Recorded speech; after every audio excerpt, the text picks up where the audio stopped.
아들, 이젠 네가 책을 읽어보렴.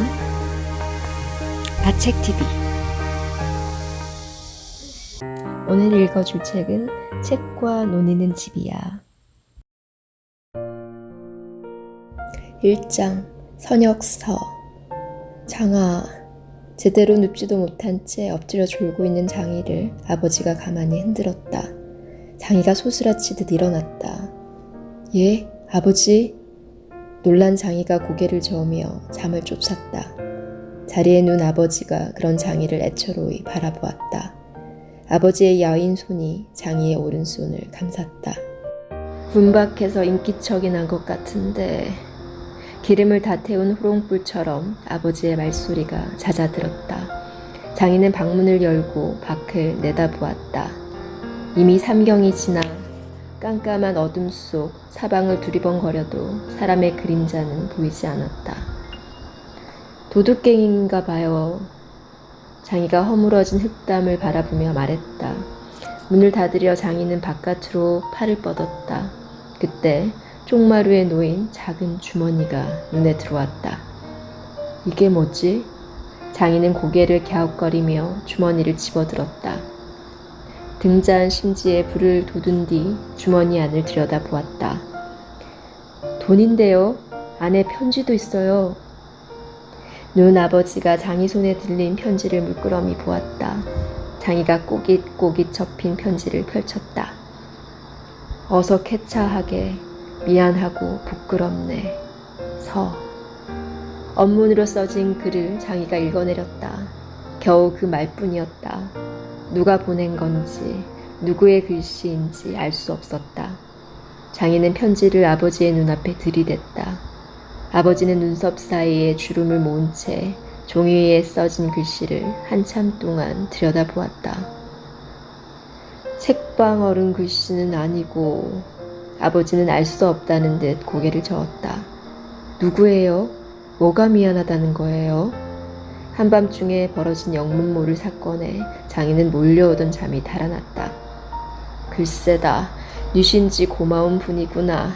자칫 목숨이 달아날 수도 있는 일을. 보름 전 아버지는 관아에 끌려가 온몸이 짓이겨지도록 매를 맞고 겨우 목숨을 부지해 집에 돌아왔다. 그 뒤 장인의 집을 들여다보는 사람은 아무도 없었다. 어머니가 없어 이웃과 왕래하는 일은 거의 없었지만 아버지는 마을에 좋은 일이나 굳은 일을 모른 척 넘어간 적이 없었다. 그러나 정작 아버지가 이렇게 오래 누워있는데 마을 사람들은 누구 하나 아는 척 하지 않았다. 공연히 제인의 집 앞을 서성이다가 천주학쟁이로 몰려 문초를 당할까 염려하는 것이다. 언젠가 장이도 술에 실려 소소문 밖 형장으로 끌려가는 천주학쟁이들을 본 적이 있었다. 하지만 장이의 아버지는 천주학쟁이가 아니었다. 이 돈을 우리더러 쓰라고 준 거예요? 장이의 말에 아버지가 고개를 끄덕였다. 장이는 한참 동안 편지를 들여다보았다. 아버지는 천주학 책을 베껴 썼다는 이유로 관아에 끌려갔다. 하지만 필사쟁이 아버지가 베껴 쓴 것은 천주학 책뿐 아니라 세상의 모든 책이었고 그 중엔 천주님은 물론 부처님, 공자님 말씀도 수두룩했다. 딸이, 저희 아버지는 천주학쟁이가 아니에요. 방 안에서 하루 종일 책만 베끼는 아버지를 왜 잡아가요? 풀어주세요. 아버지는 죄가 없어요. 장이는 관아를 지키는 포졸들에게 매달려 울고 불고 떼를 썼다. 하지만 9살짜리 아이의 이야기를 귀담아 듣는 사람은 없었다. 포졸들은 그런 장이에게 너도 내 아비처럼 맞아 죽고 싶으냐? 라며 으름장을 놓을 뿐 아버지가 있는 관아에 들여보내주지 않았다. 장이가 도움을 청하러 책방 주인 최석혜에게 달려갔지만 그는 이미 달아난 뒤였다. 관아에서는 아버지에게 최석혜의 행방과 책을 사간 사람들의 이름을 대라며 밤낮 없이 고문을 했다. 하지만 아버지는 아무 말도 하지 않았고 매를 맞다 몇 번씩 기절을 했다. 관아에 끌려간 지 8해 만에 아버지는 산 송장이 되어 돌아왔다. 어석해차하게 미안하고 부끄럽네. 서. 장이는 짧은 편지를 눈으로 여러 번 읽었다. 서가 누구예요? 서학. 그러니까 천주학 책을 사간 사람 중 하나겠지. 그럼 책방 어른은 아니네요. 장희의 눈매에 힘이 들어가며 말꼬리가 올라갔다. 아버지가 관아에 끌려간 뒤 한 번도 나타나지 않은 채석회에 대해 장희는 서운한 마음이 들었다. 장아, 책방 어른이 지금 나타났다가는 아비처럼 매질당하는 걸 면치 못해. 그분은 우리한테 고마운 분이다. 서운한 마음 가지면 못 써. 아버지는 장희를 바라보며 알아듣겠냐는 듯 눈을 맞추었다. 책방 어른 때문에 아버지가 이렇게 된 거잖아요. 책방 어른이 아버지더러 천주학 책을 베끼라고 시킨 거잖아요. 그래놓고 왜 도망가요? 왜 아버지만, 죄 없는 아버지만.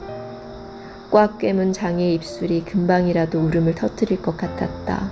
분하고 속상한 마음에 눈자위도 붉어졌다. 책방 어른이 계셨어도 마찬가지다. 그분도 이 아비까지 잡혀갈 줄은 몰랐을 게다. 어차피 양반 세상이니 우리 같은 상놈은 큰 잘못 없어도 재수 없으면 끌려가 매질당할 수 아버지는 말을 맺지 못하고 기침을 터뜨렸다. 아버지. 예, 알았어요. 제발 아프지만 마세요. 장희는 누운 아버지 품에 쓰러져 어깨를 들썩였다. 이부자리가 축축하게 젖어들었다. 아버지가 그런 장희를 쓸어안았다. 아버지는 관아에서 제 발로 걸어 나오지 못했다. 매질로 만신창이가 된 아버지를 등에 업어 집으로 데려온 것은 지물포 주인 오씨였다. 평소 아버지는 종이를 사러 오씨네 지물포에 자주 들렀다. 오씨는 장희에게 아버지 병간호를 하라며 십전을 쥐어주고 간 뒤로 더 이상 오지 않았다. 대신 가끔 저작거리에 나간 장희를 붙들고 아버지의 안부를 물으며 혀를 끌끌 찰 뿐이었다. 관아에서 풀려나온 지 보름이 넘도록 아버지의 병은 나아지지 않았다. 장독으로 인한 상처는 아물기는커녕 점점 퍼졌고 기침과 고열도 계속됐다. 아버지는 장희에게 앓는 소리를 들키지 않으려 돌아 누웠다. 아버지, 내일은 의원을 부를게요. 지난번에도 의원이 다녀갔잖니. 굳이 비싼 약값 들이지 않아도 쉬다 보면 좀 나을 게다. 하지만 이제 필사도 못하는데 없는 살림에 몇 푼 안 되는 돈을 야금야금 까먹으면 안 되지. 약을 고른 게 배를 고른 것보다 나아. 아버지가 돌아가시면 어쩌지? 장희는 생각만으로도 눈물이 맺히고 가슴이 먹먹했다. 병든 아버지 곁을 지키며 장희는 불쑥불쑥 찾아드는 무서운 생각을 떨치려 고개를 저었다. 다른 생각이 떠오를 겨를도 없었다. 어느새 목구멍까지 차오른 슬픔을 틀어막기도 벅찼다. 애써 참았지만 기어코 빠져나온 눈물이 베갯잎과 그 위에 흩어져 있는 머리카락을 적셨다. 잠든 아버지가 깰까봐 등을 돌리고 울음을 참아도 슬픔과 서러움은 억눌러지지 않았다. 장희에겐 아버지뿐이었다. 어머니도 친척도 형도 누나도 없었다. 세상에 오직 아버지와 자신뿐이었다. 장희는 불안한 생각을 지우려 행복했던 때를 떠올렸다. 하지만 행복했던 시절은 현실을 더욱 슬프게 할 뿐이었다. 불안한 생각들이 장희의 머릿속에 안개처럼 자욱히 깔렸다. 누가 보냈는지 모를 편지와 돈을 받고 보름이나 지났을까 다시금 한밤중에 문 밖에서 인기척이 들렸다. 사람의 눈을 피하려는 듯 잔뜩 소리를 죽인 발걸음이 장인의 방문가로 바싹 다가왔다. 불을 끈 채 눈을 감고 있던 장희의 귀에 숨죽인 발소리가 성가시게 파고들었다. 장희가 이불 속에서 살그머니 기어나와 방문을 열었다. 헉!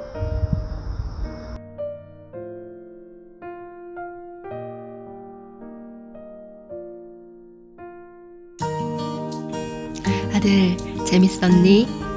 뒷이야기가 궁금하다면 이제 네가 한번 읽어보렴.